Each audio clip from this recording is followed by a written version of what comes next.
There's a man who isn't just comfortable in solitude. He rules it like a king in his own unseen empire. The world outside is chaos.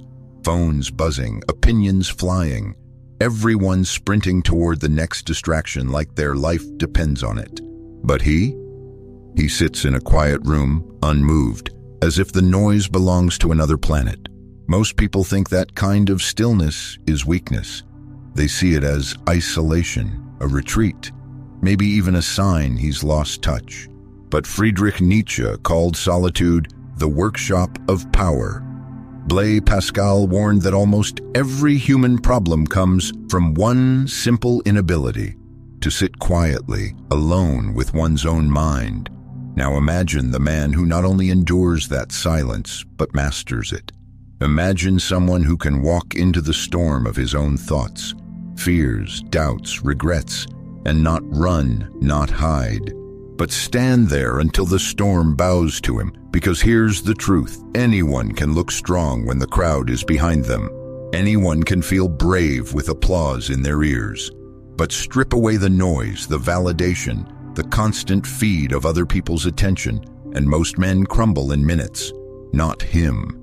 He understands what Pascal and Nietzsche both saw from different centuries: that the man who can command the storm inside has no equal outside. And once you see what that means, once you see how mastering solitude becomes the master key to everything else, you might start wondering if the world has been keeping you distracted for a reason. Pascal didn't need Instagram or TikTok to see the sickness coming. Centuries ago, he wrote that man's misery comes from one thing: his inability to sit quietly in a room alone. And if that was true in the 1600s, what do you think he'd say now? Today, the average man can't go 60 seconds without reaching for a screen. Wake up, check notifications before his feet hit the floor. Commute with a podcast, work with music in the background, lunch with a YouTube video playing on the side. Every gap in the day gets stuffed with someone else's voice, someone else's agenda, someone else's reality. It feels normal. It feels harmless. But here's the cost. He never hears his own thoughts. He never learns to be the source of his own validation. His mind becomes a crowded apartment where every stranger's opinion gets a key. And here's the uncomfortable part: you don't have to be an extrovert to be part of this. Even the so-called quiet men fill the silence with constant consumption. Sports scores, news updates, group chats, scroll, tap, anything to avoid the heavy stillness of being alone with themselves. Why? Because silence is a mirror. And most men are terrified of what they'll see reflected back. Nietzsche would call it the fear of confronting the truth that your life is still borrowed from the herd, that your beliefs, your habits, even your ambitions were handed to you by someone else. Pascal would say it's proof that you've lost command of your own mind. And both would agree. A man who can't sit still is a man who's already surrendered before the real fight has even begun. This is the world most men live in, a world of constant noise, constant movement, constant running from themselves. And the irony? The more they run, the more power they give away.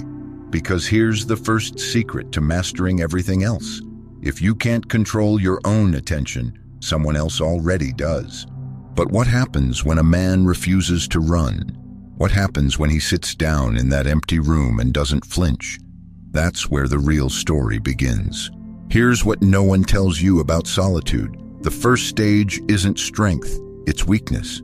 When a man first steps away from the noise, he doesn't feel like a king. He feels stripped bare. There's no crowd to echo back his worth. No constant stream of messages telling him who he is, what he should want, what he should believe. It's just him, and that's when the shadows start talking. Regrets he's buried under years of distraction. Fears he's disguised with busyness. Questions he's never dared to answer because the answers might break him. Pascal would say, this is the exact reason most men never master solitude. The stillness is too heavy. The mirror too honest. The mind, without its usual noise, becomes a storm that feels impossible to endure. Nietzsche had a different word for it: the desert, the place where every borrowed value dies. And it's here, in the heat and emptiness, that most men turn back. They run to the comfort of the herd, grateful to drown again in its noise, happy to forget they ever tried to face themselves. But the man who stays, he learns something the others never will. Weakness is the forge. He realizes that solitude isn't peaceful at first. It's brutal. It's the weight room of the mind. And those first sessions hurt like hell. Picture it: the artist staring at a blank canvas, resisting the urge to scroll for inspiration. The fighter training alone in a silent gym, no music, no coach shouting in his ear. The entrepreneur reviewing his failures without anyone there to soften the blow. Every minute feels longer, every thought feels heavier. But with each session, something shifts. The noise in his head starts to fade, not because the thoughts are gone, but because he's learning to face them without flinching. He's learning to breathe in the storm instead of running from it. This is the passage Nietzsche knew was necessary: the death of the man the crowd created, so the real one can emerge. And Pascal would nod here too, because in mastering that first hour of stillness, a man begins to reclaim the throne over his own mind. It's not glamorous, no one will applaud you for it, but it's the foundation of every kind of power worth having, because now the real forging begins. The man who survives the first stage of solitude doesn't just sit quietly anymore, he begins to work. Nietzsche called this the will to power, but it's not about controlling other people. It's about mastering yourself so completely that your environment bends to the strength you've built. And solitude is the forge where that strength is made. This is where the void turns into a workshop. No one's watching, no one's clapping, no one's checking in, and that's the point. Without an audience, every rep you do, mental or physical, is for you alone. That's why it matters. That's why it works. Think of the great creators, the true innovators, the outliers in any field. They weren't forged in conference rooms or brainstorm meetings. They were forged in hours, months, years of solitary focus. The painter who spends whole nights alone in a studio, covered in paint, chasing an image only he can see. The martial artist drilling the same movement 1,000 times in silence, feeling every muscle learn its role. The strategist mapping out a future no one else believes in, yet. This is the grind the crowd never sees. And that's exactly why they'll never understand where your edge comes from. Pascal would look at this stage and see something else too. Stillness has now become an ally, not an enemy. The man no longer needs constant stimulation. His nervous system resets. His focus deepens. He can think in hours, not minutes. Nietzsche would say he's crossed the desert. The old self is gone. In its place stands a man who creates his own values, his own goals, his own reality. He's no longer borrowing meaning, he's manufacturing it. And here's the irony. The crowd thinks solitude is inactivity, but this is where the most decisive activity of a man's life happens. Because when you train in silence, you can hear things others can't, patterns, weaknesses, opportunities. You're not reacting to life anymore, you're shaping it. It's in this stage that the man starts building what Pascal would call an unshakable citadel within. Every day he lays another stone: discipline, clarity, patience, skill. And when the storms of life come, that citadel doesn't sway. This is also where solitude becomes addictive, but not in the way distraction is addictive. Distraction sedates you, solitude builds you, and once you've felt that kind of growth, you can't go back to living like everyone else. The man has now forged his will, but power without direction is just potential. The next question is, how does he use it to lead, to act, to master everything else? That's where Pascal takes the reins again. The will to power means nothing if it's scattered. Strength without control is just noise, loud but pointless. And this is where Pascal steps back into the frame. He believed that a man's true command begins when he can sit still, not because he's forced to, but because he chooses to. Because stillness has become a weapon. Most men confuse movement with progress. They run meetings, make calls, fill their calendars, scroll through updates, all to prove they're doing something. But a man who has mastered solitude knows the opposite is often true. The more noise you strip away, the clearer you see the battlefield. Picture this. A storm is raging at sea. The crew is frantic, shouting orders, scrambling to keep the ship afloat. And in the middle of it all, the captain stands calm at the wheel, not frozen, just deliberate, watching, waiting, choosing the exact moment to act. That's mastery. Pascal understood this better than most. The mind that can be still in chaos is the mind that decides where the chaos goes next. It's not about avoiding the fight. It's about entering it on your own terms.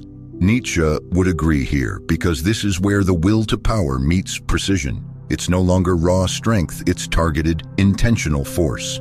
Think about the leaders you've admired in history or in your own life. They weren't the ones shouting the loudest. They were the ones who could make the room go silent by simply raising a hand. They moved less, but when they moved, everything changed. That kind of presence doesn't come from charisma or luck. It comes from the discipline of knowing yourself so deeply that no one else can set your rhythm. You choose your battles. You decide your pace. You can take a punch without losing focus, and you can deliver one with exact timing. And this is why mastering the self through solitude leads to mastering everything else.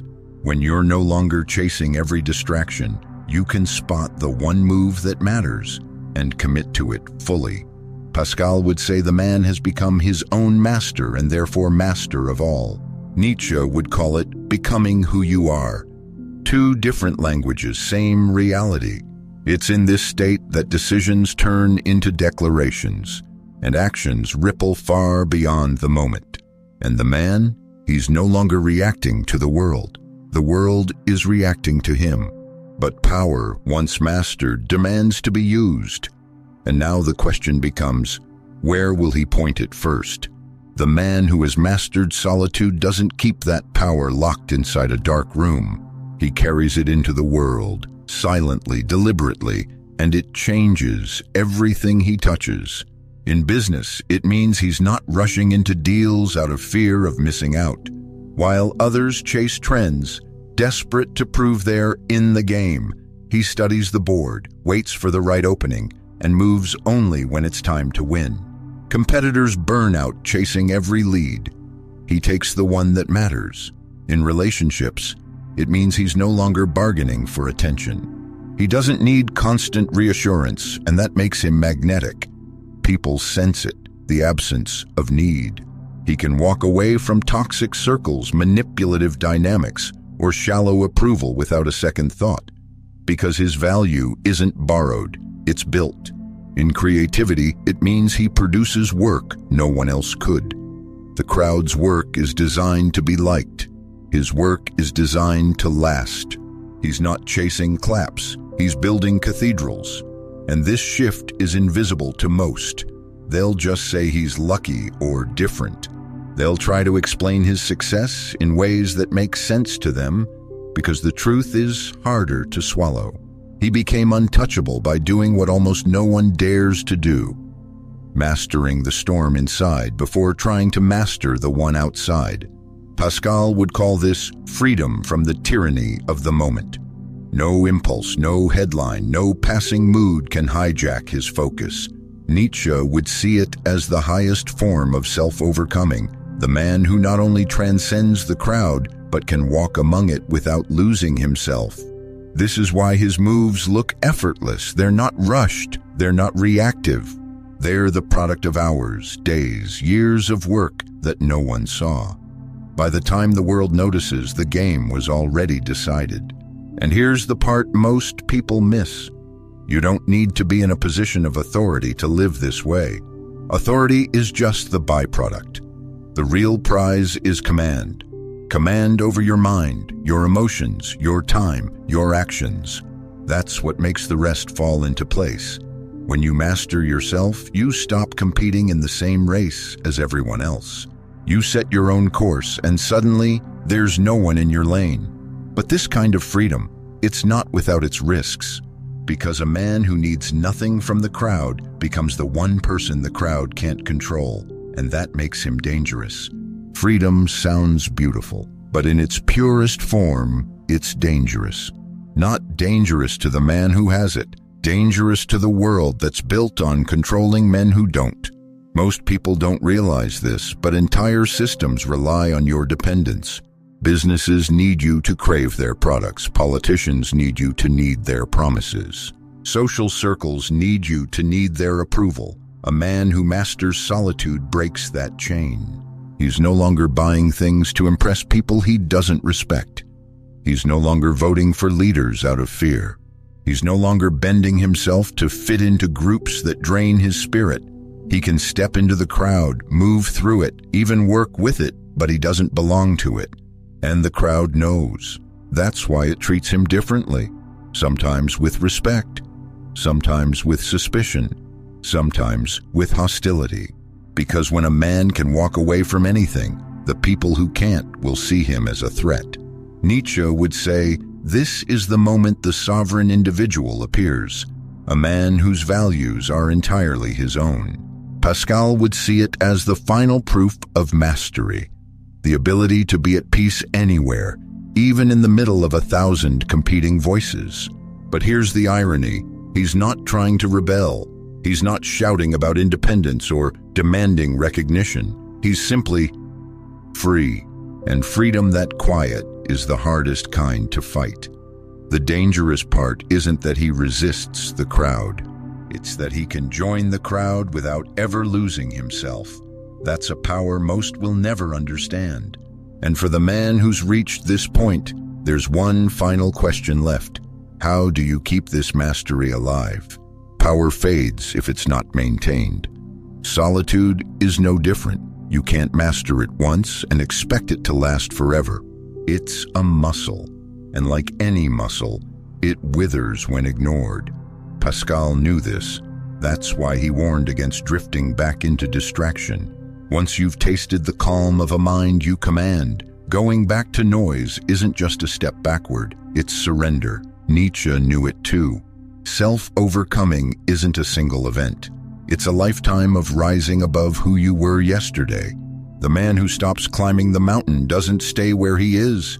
He slides back down. So here's the challenge.